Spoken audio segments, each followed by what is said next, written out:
Les étudiants de l'UOB sont une composante de la société gabonaise. Et si la société gabonaise va bien, il va sans dire que les étudiants de l'université Omar Bongo vont également bien.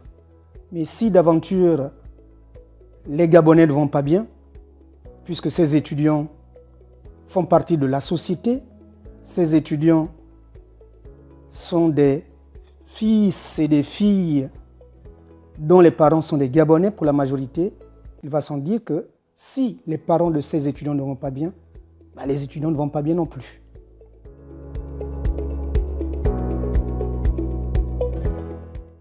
L'Université nationale du Gabon, l'UNG, a été créée en 1970 par la volonté du président Omar Bongo, à l'époque Albert Bernard Bongo, afin que le Gabon soit capable de pouvoir former sur son territoire les cadres compétents dont il a besoin.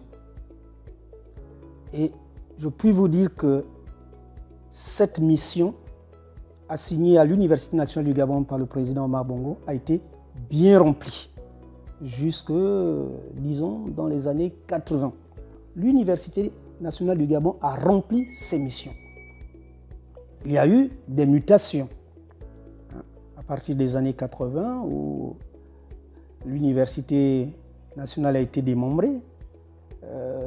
L'Université nationale, avec le départ des grandes écoles et des instituts, avec le départ, par exemple, de la faculté des sciences et de l'école nationale de l'ENSIL, des ingénieurs de Libreville, qui sont allés à Massoukou, à Franceville, ouvrir l'Université des sciences et techniques de Massoukou, avec le départ également de la faculté de médecine qui était le CUS, qui est aujourd'hui l'Université des sciences de la santé. Bref, aujourd'hui l'Université nationale du Gabon, qui est devenue Université Omar Bongo en 1978 et qui vient de fêter donc son jubilé, ses 50 ans, l'Université Omar Bongo est aujourd'hui, comme je le disais tantôt également, que c'est une université spécialisée dans les sciences de l'homme et de la société, avec deux grandes facultés, la faculté de lettres et sciences humaines, la faculté de droit et sciences économiques, avec 17 départements, qui, en termes démographiques, a atteint, il y a encore 3 ans, un pic de 30 000 étudiants pour près de 600 enseignants et 400 personnels administratifs. Et je vous dirais que l'Université Omar Bongo est pratiquement la 3e plus grosse administration gabonaise après le ministère de la Défense et le ministère de l'Éducation nationale. C'est vous dire le rôle de l'Université Omar Bongo.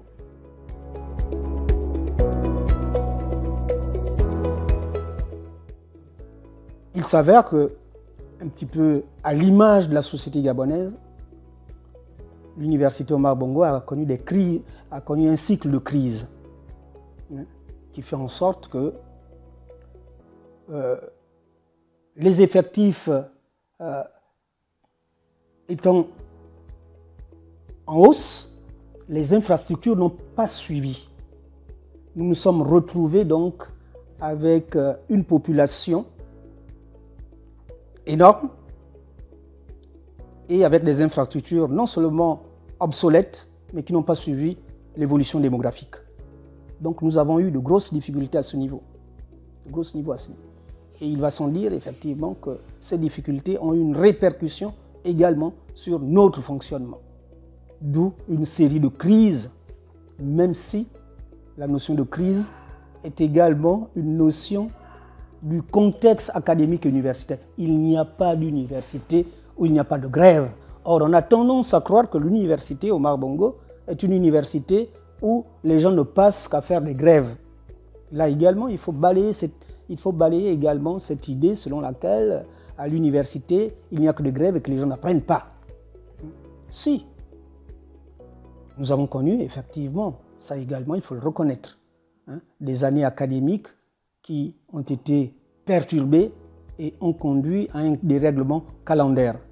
Mais là également, il y a eu énormément de faits qui ont contribué à faire en sorte que l'université soit dans cette situation. Pas d'investissement en termes d'infrastructure, avec des budgets également qui n'ont pas suivi l'évolution démographique de la population. Et bien nous nous sommes retrouvés dans une situation d'impasse. Et le gouvernement, ayant pris conscience des difficultés dans lesquelles se trouvait le premier établissement d'enseignement supérieur public du Gabon, a décidé donc de mettre les moyens par le biais d'une réhabilitation des infrastructures. Mais là également, nous sommes au regret de constater que l'ambition qui était de réhabiliter l'université Omar Bongo n'est pas allée en son terme.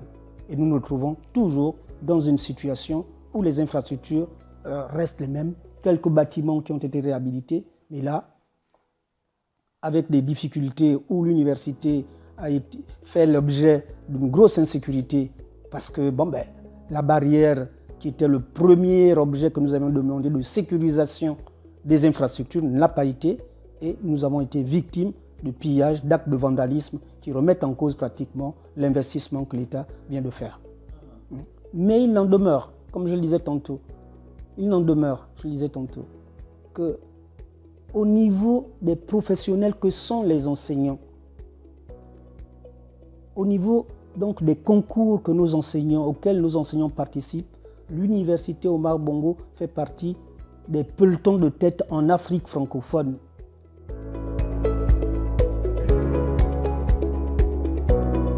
La crise actuelle est d'abord une crise économique qui va remettre en cause tous les acquis.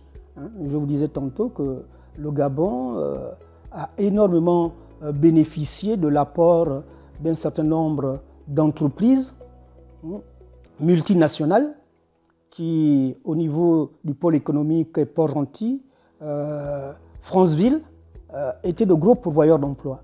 À Port-Gentil, les sociétés pétrolières sont en crise.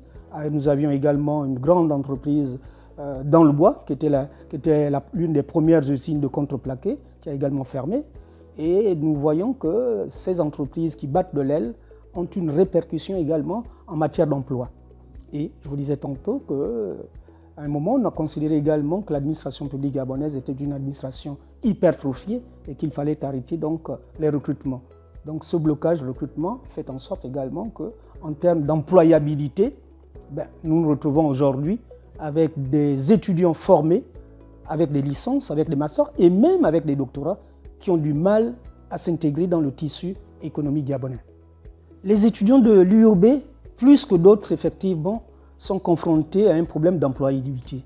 Tout simplement parce que l'université Omar Bongo est une université spécialisée dans les sciences de l'homme et de la société, avec un gros pan, notamment la faculté des lettres et sciences humaines, qui davantage forme dans la généralité, la sociologie, la philosophie, la psychologie, les langues, anglais, espagnol, allemand, littérature, lettres. Donc c'est beaucoup plus difficile pour eux parce que ce sont des domaines de compétences qui sont davantage tournés vers le monde de l'éducation. Et là aussi, nous avions eu un blocage en ce qui concerne les concours d'entrée dans les écoles de formation des formateurs. Nous avons également un autre pan au niveau de la faculté de droit et sciences éco, où l'on pouvait également penser que les métiers du droit, la gestion, l'économie étaient également des secteurs pourvoyeurs. Mais je vous le disais tantôt que les entreprises susceptibles d'utiliser effectivement nos spécialistes en économie et en droit, le secteur est en crise également. Du coup, nous avons du mal à placer nos étudiants dans les secteurs d'activité de leur spécialité. Je puis vous assurer que les enseignants de l'université Omar Bongo sont performants. Alors on peut se poser la question, comment, dans un contexte de crise généralisée, ces enseignants-chercheurs arrivent-ils à performer?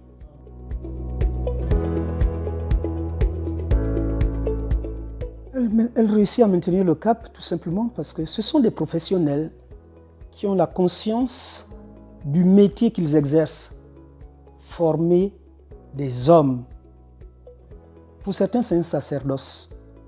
Et d'ailleurs, ce n'est pas par hasard. C'est dans le pays qui nous sert de modèle comme la France, on appelle les hussards de la République. Oui, les enseignants de l'université Omar Bongo ont une conscience aiguë du rôle qui est le leur, à savoir celui de former l'élite gabonaise. Et je pense que c'est ce moteur-là qui fait en sorte que l'université Omar Bongo chahutée, l'université reste debout. C'est d'autant plus que l'expertise de l'université Omar Bongo est incontournable. Un pays qui se dit qu'il veut être émergent ne peut pas se passer d'une élite intellectuelle. Et l'université Omar Bongo est par excellence dans le domaine qui est le nôtre, celle qui regorge de plus de spécialistes dans un certain nombre de domaines. Et je pense que l'État gabonais qui a investi pour la formation de ses enseignants-chercheurs ne peut pas se passer de l'expertise et de la compétence de ces enseignants-chercheurs. Et ce que nous demandons, c'est d'être de plus en plus associés. Je veux bien qu'on aille chercher l'expertise à l'international, mais qui mieux que les enseignants-chercheurs du Gabon connaissent le Gabon pour trouver des solutions aux problèmes auxquels nous sommes confrontés. Donc faites confiance aux Gabonais et vous verrez qu'un certain nombre de problèmes auxquels nous sommes confrontés pourront trouver une solution.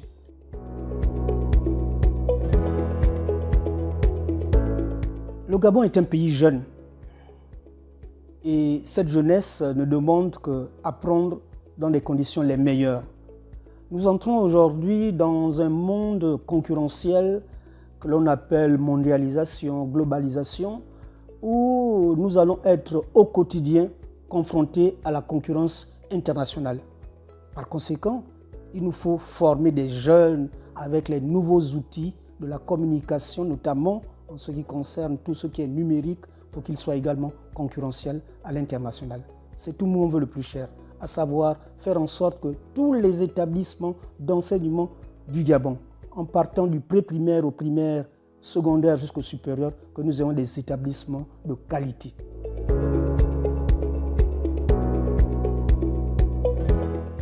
Le monde est tellement dynamique et tellement changeant. Aujourd'hui, les métiers d'avenir, c'est tout ce qui est dans la communication, notamment le numérique, la digitalisation aujourd'hui. Ce sont vraiment les métiers d'avenir. Mais rien ne nous dit que dans 5, dans 10 ans, que d'autres métiers n'apparaîtront pas. Et d'ailleurs, la formation pour la vie est un concept dont il faut tenir compte. Aujourd'hui, de plus en plus, les individus sont appelés à changer. Il faut être capable, effectivement, être disposé à passer d'un métier à un autre. Donc, à remettre en cause la formation que l'on a eue pour s'adapter au contexte. Le numérique doit être encadré parce que nous voyons également les conséquences que peuvent avoir. Donc, on a besoin des économistes, on a besoin des juristes, on a besoin de toutes les spécialités pour encadrer tous ces nouveaux métiers. Sinon, ça risque d'être la dérive.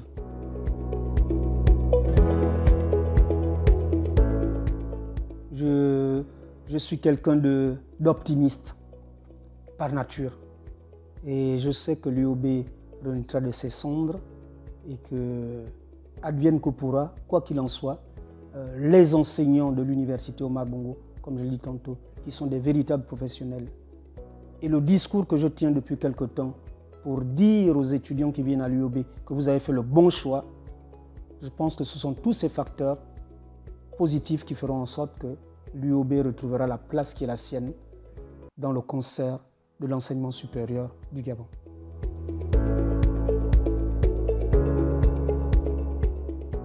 Je ne pense pas qu'il y ait une recette miracle.